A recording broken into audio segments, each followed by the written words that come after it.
भगवान शिव जो है वो शिव ही हैं, उनके जैसा कोई त्रिभुवन में नहीं है। वासुकी नाग का यज्ञोपवीत पहने हुए है, भयंकर फणधारी विषधर उनका माला है और गंगा जी जटाओं में है। ऐसा परिवार देखा है?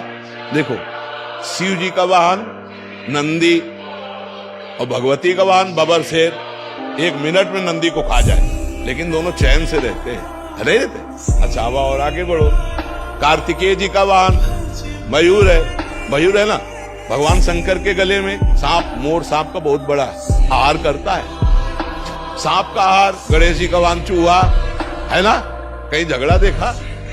बिल्कुल शांति से पूरा अरे शिव की क्षमता कोई कर सकता है? शिव तो शिव है। व्यसन करने में शिव को मतलब है कि भगवान शंकर नशा करे। अरे यार, वो तो परमात्मा है यार, वो तो महादेव, देवाधिदेव महादेव है।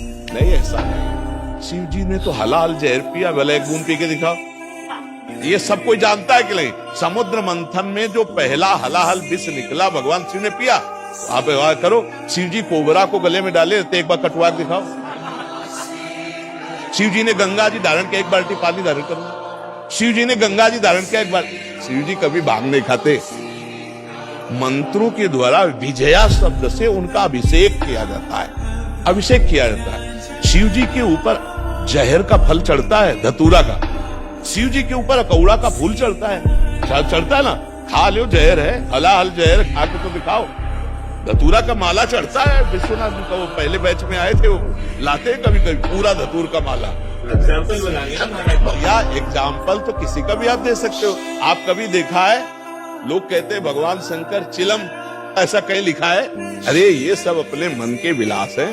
वो जगत की रक्षा के लिए हलाहल विष पिया, समझ रहे ना। तो जो हम सोने के समय रट रहे थे, वही जगने के समय चेतना जागृत होते ही निकल पड़ा।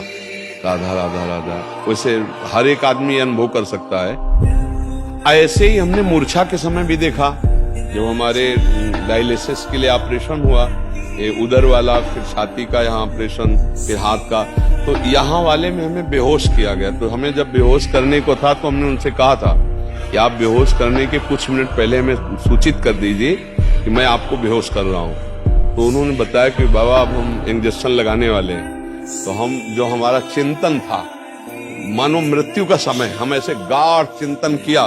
तो जो हम पद शुरू किए थे, तो जब हमारी मूर्छा भंग हुई तो अगली लाइन वही चल रही थी। शयन के समय, मूर्छा के समय, तो वही आप मूर्छा जैसा समझ लीजिए इसको। तो जिस समय आप राधा राधा चेतना में बोलकर आपकी चेतना शक्ति, स्मृति शक्ति लुप्त हुई, फिर जब जागृत हुई तो फिर राधा राधा आप बोल रहे हैं कि मुझे ग्लानि होती, तो वो पूरा समय आपका भजन ही माना जाएगा।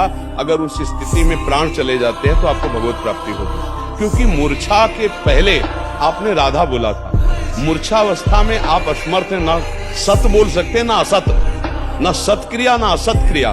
तो अब आपका राधा ही माना जाएगा वो प्रारंभ का, और उसी से भगवत प्राप्ति हो जाती है। जैसे कोई सुबह बोला राधा और बेहोश हो गया, अस्पताल में भर्ती हो गया, और उसे होश ही नहीं आया, समाप्त हो गया शाम तक, उसे भगवत प्राप्ति हो गई। क्योंकि अंतिम उसकी चेतना में पहली बार राधा जो निकला फिर मूर्छित हो गया, तो उसका वही माना जाएगा अंतिम समय स्मरण, और उसी से भगवत प्राप्ति हो जाएगी। आप समझ पा रहे? जी।